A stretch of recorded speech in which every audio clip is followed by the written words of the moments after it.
Okay, thank you. So the Institution of Engineers Women chapter was established in 2002, and it's the most active chapter of the Institution of Engineers Tanzania. And in 2005, we managed to launch our first conference, which is the most powerful conference, which is the icon of the chapter that we call the Tanzania Women Engineers Convention and Exhibition, where we gather different women engineers, where they do their showcase of the activities that they're doing, and we share the challenges and opportunity that we have in that conference. So that is the little bit the background of the institution. Next. Our vision is to ensure more women join and practice engineering as male counterparts do, and to share the opportunity that are available in the market, and as well as closing the gender gap in engineering. Next. To meet our vision, we have a mission where we do promotion of STEM education, where we do visit secondary schools, we do encourage them, we do advise them with the subject to do so that to join engineering, and we share with them the stories, success stories of our engineers and everything. And also we do promote professional growth through capacity building, where including is what we do the Tawese in our convention. We invite different people, different speakers. We have different panel discussion and different papers to build the capacity for our engineers, as well as we do networking, that's including the conferences that we do. And also we do advocacy for engineering professions to women. That's in our mission that we have been doing in Tanzania through different activities, including STEM, conferences, exhibition, and so forth. Next. If we look at the growth of institution in the last 3 years, we have tried to sort it into three outlook. In terms of registered active women engineers, in Tanzania, we have the regulatory body, which is called ERB, that is Engineers Registration Body, and we have this Institution of Engineers Tanzania. In the Engineers Registration Board, we have almost 290,000 registered women engineers, and as it is mandatory for them to be registered if you want to practice engineering. And for the Institution of Engineers being voluntary thing that somebody can wish to join or not to join. So we have very few number of engineers who are turning up to be registered by institution. And by number, in 2018, we had 138 active women engineers registered with the institution. And in 2019, we had 243 active registered women engineers. And in 2020, we have 263 registered active women engineers. So we can see at least we are moving, we're increasing though gradually, but we are moving. We are trying to advocate. We are trying to build the awareness of the institutions. People are getting to join. Next. And in terms of participation to the chapter activities, I have said that we normally do conferences, we normally do trainings and other social activities. So the number also has been increasing, especially up to 2019, we managed to gather 600 women engineers in our annual conference. So we see the number is still increasing, and it is sticking to their heads that every year we have this event, so we're getting also some new engineers getting interested in the membership of the chapter. Next. Also, we have, in terms of the coverage, as we have so many regions in Tanzania, but we have managed to have representative in some regions, and specifically, we have one active branch in Dodoma. So we are trying to expand the coverage of the institution. We are planning that in those regions that we have representative, at least we should expand it and make it active branches. So we're pushing hard, but at least we have managed to have the branch until this 2020. Next. Okay, success of our chapter. One of the key successes to meet our vision is consistent in STEM promotion. As we do every year in April, we have school visits into different secondary schools. So this is our key activity, as if you want to make more women to join engineering, then you have to prepare them from the root. So we do visit students in secondary school from their first year. So we talk to them, we prepare roadmap for them so that if they wanted to join engineering, what are the subjects they should be taking, and how engineering to solve the community problems they have. So if we build the excitement for them from their beginning, then they get to know how variable being engineer is. And another success is keeping consistency in our annual conference. As I have said, this also is our icon of the chapter. So we have been keeping it and doing it every year. So this is also one of our success. And also we have managed to bring more engineers through social medias. We have different WhatsApp groups, we have Telegram groups where we share challenges, success, and opportunities that are available. So also this have made more women engineers to join the social medias.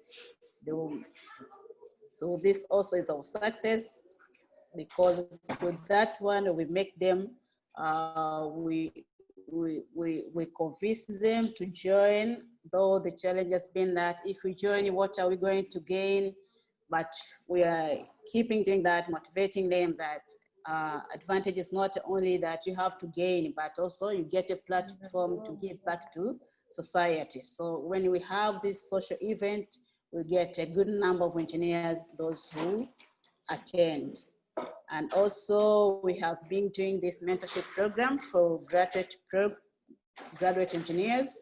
So this also is a success of the institution, that we always, after they graduate, you will have the meeting with them to welcome them into the field, and they get platform to choose their mentors so that they can do well in the field and finding the internship placement for them. Next. Another thing, as I have said, that we have been doing a community project. We had secured a piece of land. We had volunteered doing in engineering consultants in one of the secondary school, which was being built in Kisalawe.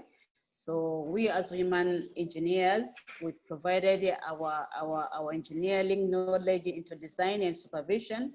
Then as a reward, they had to present us with a piece of land that we have, and we can develop it into different activities and can be contributing fund to the chapter. And also, as thanks to the WOM Inc., also the Girl Inc. and the Fellowship Project helped the institution to expand its outreach. So as we had done it into remote areas rather than what we have been doing in city. So also different people great to know that, okay, so women engineers are there and they're doing great things. As we did in Kisalawe, we managed to gather 10 schools, so we get outreach to 10 schools which didn't know that engineering, women are also doing engineering, and the girls were very excited and they insisted that you should be doing it over and over. So they needed to know it better. And the other success is in 2020, we have managed to sign the MOU with the engineering regulatory body, in this view that in order to upgrade your membership with the regulatory body, you must be recognized by the institution, by the engineers institution bodies. So this will help us to increase more members. As they wanted to upgrade their membership with the regulatory body, they must be members of the institution. So this also is a great success to the institution. And the other is introduction of online meeting. Thanks for the positive impact of COVID-19. We have managed also to have the Zoom package where we do our online meeting, which was the very big challenge for the volunteers, the time management, but I think now we can do our online meeting to get, if we have anything to prepare, we normally do the online meeting. Next. Also, we have some challenges as usual. Fund always has been the challenge for different different projects.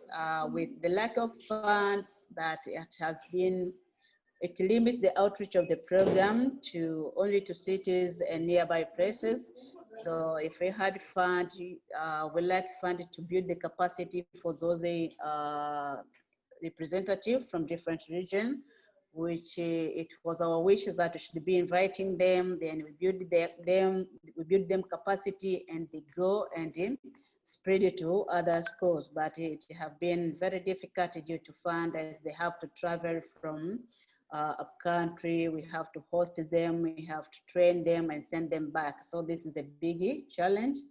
And as well, due to lack of fund, also it is slow our preparation in different activities that we have, as we normally depend on sponsorship of different stakeholders. So their well-being determine the effectiveness of the project we do, or for the program that we do. So every year we have to seek a sponsorship for different activities that we do. And also due to this, it's the problem as we don't have a full-time employee. So we normally depend on the volunteers to the chapter. As everything that we have to do, then we have to ask somebody, if you get time, please do this. If you get time, please write this letter to somewhere. So also it has been a challenge. Next. Another challenge is getting more engineers to join the institution. As my other colleague have shared it, that everybody's keeping asking, what are the value added if I join? What do I get if I join? So we normally have those engineers who, engineering is their passion, and giving back to society is a passion. That's who normally we have. And the other challenge is drop off of engineers to other non-engineering entrepreneurship activities due to lack of employment. And we see most of engineers, when it's a graduate, they have to find something to sustain their life. So once they miss engineering employment, they have to engage in different business. And if life goes on well, then you find they have completely dropped off the engineering field and doing other activities. Again, another challenge is a lack of an internship post to graduate engineers. We see mentors are ready to mentor them, but the placement is also a challenge. And this also is due to lack of fund, if you send someone into someone's organization, then you make sure maybe you're paying for her transport, you're paying for her lunch, then you find out people saying, no, we don't have this placement because they have limited funds. So then we lack the post for these graduate engineers to do their field activities. And then the other challenge we face is the expensive training for professional development courses. As in order to, we normally have these courses, but it seems they are expensive. So if you tell somebody that you have this course, they know the price is very high. And then so if that is also another challenge that we're facing. And the other challenge we're facing is lack of skills to document and share experiences. So this is also a need to the institution, as we have people who are experienced, but if you tell them that maybe come and talk to the students, they say, what am I going to talk? What am I going to express? But when you see at her, she's a successful and you admire what she's doing, but she cannot document it. She cannot express, she cannot share it. So it's also a challenge. Maybe if we can see how to mentor people to document their success, to document their experience and share to other women engineers, that would be great. Next.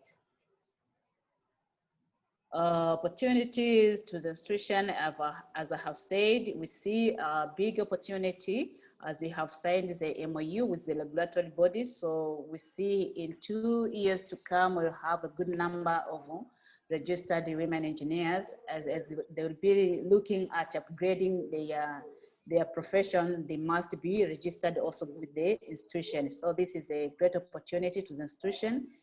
And also, we see a great opportunity of a professional information exchange, as we have seen that we see there's a great need of information as we have been doing this fellowship and Girl Age Project. We see there's a need of information people they need. So what we see is if we can do a training on how to document even a small success, somebody need to hear it. So if we see, we invest on the documentation of success of engineers, and so we see this, it can be value adding to the community for sharing this information. And also we see opportunity of self-sustaining activity to the institution. I have said that now we have acquired a land which we are planning to do agribusiness, planning to do fish farming, which will be also advantageous to the community. It will employ also different engineers in agriculture, in fish farming, and also the community will benefit from the project. So this also is a great opportunity that we are looking as we have somewhere to start.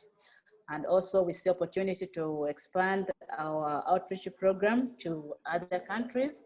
As we said, we also look into these projects that we're looking to do for self-sustaining of the activity. If we have it, then it will be easier for us to host those representatives from different regions to come and learn and go and teach. Next. To attain those opportunities that we see, as I said, so we need that training on experience documentation and sharing. And also we need the initial fund to start the institution self-sustaining project. So with this, and also we need capacity building to regional representative, which also need funds. So these are the needs that we have, especially fund and training, so that people can share this experience to other members. I think that's all.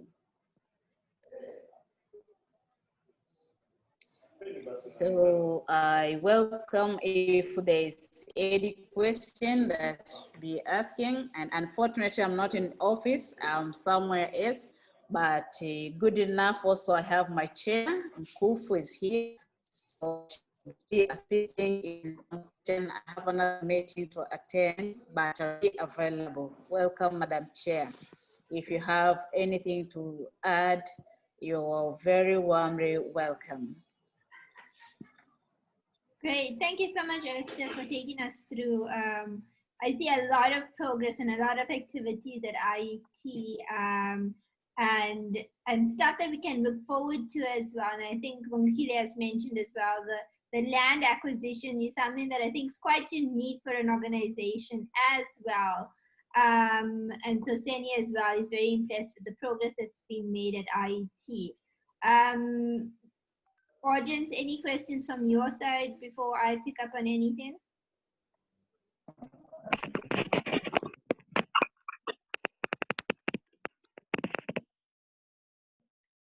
Maybe I can add from my side is something that we did talk about is maybe if you want to talk to us a little more on the activities the opportunities you've had, right? And certainly where we mentioned the land acquisition being one of the more unique successes for an organization is, could you share a little more about how that came about? And you briefly mentioned about what the intention is for that land, but yeah, share some of your insights. Okay, Adit, that how we got that rent, there was a certain in Kisalawe where we did the Girl Energy project. It's a remote area and people do not put their priority in education, but there was one woman who is a district commission. She volunteered to build a secondary school for girls, and she had a fundraising event, and we as women engineer, we went for the fundraising event, and we were able to pledge our capacity, to pledge our engineering consultant. So we had to take over the design of the school, because it was a girls' school. So we said it should be designed by also women. So we took over for the design and the supervision of the project. And for the village, as it was happy, they had to present us that we are very happy for the job done by the women engineers. Then they had to give us the piece of land. So then we said, as we have this, we can start here to build the self-sustaining project. As we brainstormed that maybe we could do green agriculture, we can do horticulture, we can do fish farming, so that we can get funded to run the institution activities. Okay. And just a second question, and this is putting it out to the audience as well. Bongile's got a question, but briefly, audience as well, you spoke a lot about documentation and sharing of experiences as well. I just want to put it out to the audience as well. Is there any practical examples or suggestions, or even Esther from your side, what are you currently doing right now in that space of documenting your impact? Okay, documenting what you see. Thank for this Zoom. Thank for the positive effect of coronavirus. As we have been attending different Zoom meetings, so we have been learning.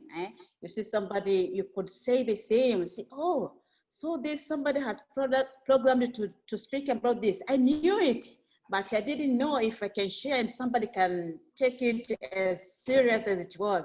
So we are learning that even the small milestone you do is valuable to somebody. Somebody needs to hear it. So we're now doing that. We're now planning to promote people that even if you have a 10-second talk, just talk with it. Somebody will take it as serious and to move somebody from one stage to another stage. So we are planning to sensitize people to get out of there, to get out and speak what they know, to share what they do. That's what we're doing now. Great. Bongakile, you've got a question? Yes, thank you so much, Esther, on your presentation. There's quite a lot that I got, and it was quite impressive, I must say. So you spoke quite a lot.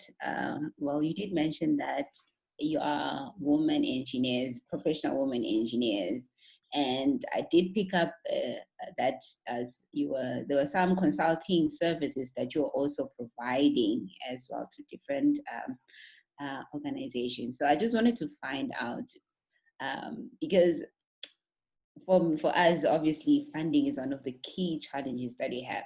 And so I just wanted to get from you the consulting work that you do. Is it consulting on a free basis or is it paid?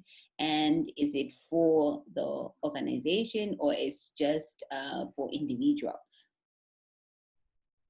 Okay. Thank you very much. What we did as that one, it was a fundraising. So people were pledging money, but we had to pledge what we have. That is our expertise. So we did it for free.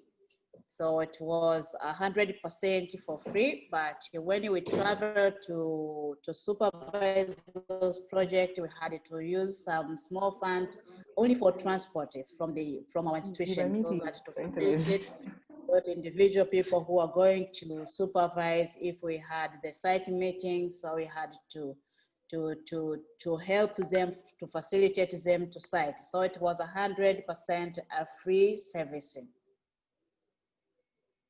Okay. Thank you. Right.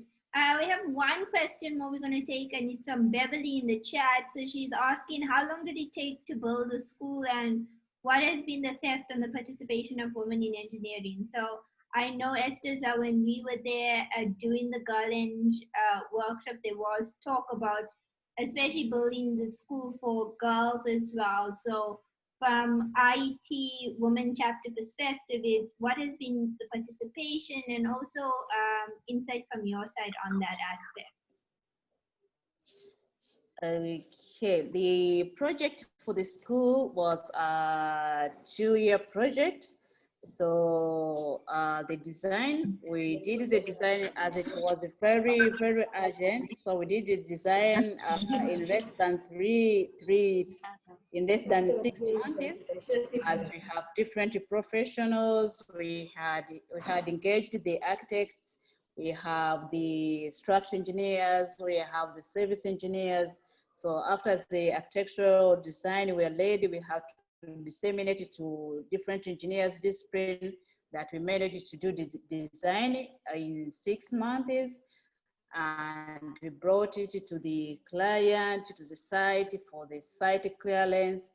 And up as of now we are speaking, the school is complete, and maybe in the coming year in January, they will start to enroll the students. So it took 1.5 years to build the school. Though the project is still in progress, we have managed to do the classes, the dormitory for students, and the mess, and the few teachers houses, but the school is still in, the project is still in progress.